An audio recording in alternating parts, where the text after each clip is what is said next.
तर मंडळी, मी तुमचा लाडका मित्र वरद विजय चव्हाण आणि मी तुम्हा सर्वांचं माझ्या युट्यूब चॅनलमध्ये स्वागत करत आहे. मंडळी, फायटर या सिनेमाला रिलीज होऊन आता 2 दिवस झालेले आहे.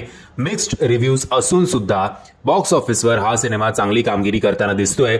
यालाच स्टारडम म्हणतात, जे मराठी इंडस्ट्रीमध्ये खूप लॅक जिकडे आपण करतो ते याच गोष्टीमुळे. आपली स्टोरी कितीही चांगली असली तरी स्टार नसल्यामुळे आपल्या सिनेमाला थिएटरमध्ये गर्दी होत नाही.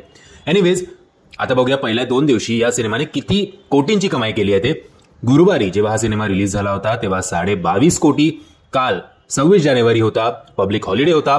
सो जवळपास 40 कोटींची, टू बी एक्झॅक्ट 39.5 करोड एवढी कमाई या सिनेमाने केलेली आहे.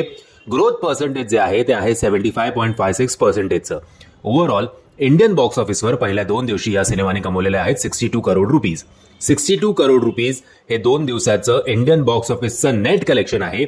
इंडियन बॉक्स ऑफिसवरचं ग्रॉस कलेक्शन आहे 74.40 करोड रुपीज. ओव्हरसीजमध्ये पहिल्या 2 दिवशी या सिनेमाने कमवलेले आहेत 21.60 करोड. तर वर्ल्ड वाईड या सिनेमाने सेंचुरीच्या जवळ आलेला आहे. आज सेंचुरी कंप्लीट करेल अर्थातच हा सिनेमा. इनफॅक्ट मॉर्निंग शोज मध्येच या सिनेमाने सेंचुरी कंप्लीट केली असेल. वर्ल्ड वाईड या सिनेमाने पहिल्या 2 दिवसात कमवलेले आहेत 96 करोड रुपीज.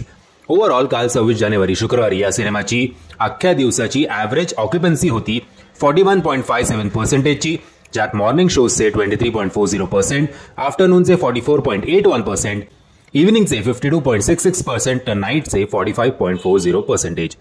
आता पुन्हा एकदा सॅटर्डे संडे हा सिनेमा चांगली कामगिरी करेलच. तुम्ही हा सिनेमा बघितला आहे की नाही, आणि जर बघितला आहे तर तुम्हाला हा सिनेमा किती आवडला आहे कमेंटच्या माध्यमातून कळवा. आणि जर तुम्हाला हा व्हिडिओ आवडला असेल तर प्लीज या व्हिडिओला लाईक, शेअर आणि चॅनलला सबस्क्राईब करायला विसरू नका. जय हिंद, जय महाराष्ट्र.